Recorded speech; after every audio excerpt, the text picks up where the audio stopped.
halen we dus flamingo's halen we op. Stichting Aap zul je nog zilvervossen heen brengen. Nou ja, bij we weekend maar de gang geweest om dat maar op die kleed te krijgen voor de Christvakantie. En ook binnen bezig hier dadelijk. En er net in.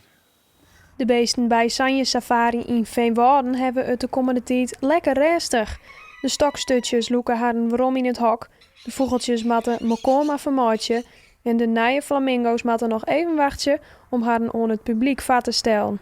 Het is de vierde keer dat je er door op slot maakt. We zijn al 2 maanden zit ik, maanden steen ik op met de NOS en dan zeg ik van stiet er weer wat nice op, hoe liep je de cijfers, zoen we weer dichtmaten. Je bent er continu mee aan de gang. En dan is het nou een soort van, dan gebeurt het. Nou ja, ik moet dat vergelijken met mijn bevallingsseizoen, maar het is wel iets wat je eigenlijk al heel lang mee bezig bent. Aron die zegt Wiemer Visbeek het nog positief in. Maar het erg op de Christvakantie is dan ik alles in gang zet om van het park een winterparadies te maken. Maar de Christlachjes bleven voor eerst even uit. Die passenconferentie die we verleden week die had uiteindelijk net een goed beeld geschetst.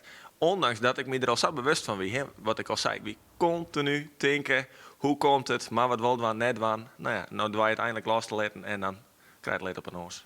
Denk je dat je hem aan zijn 14 januari wel weer in hebt kennen? Nee, dat wil ik net. Nee.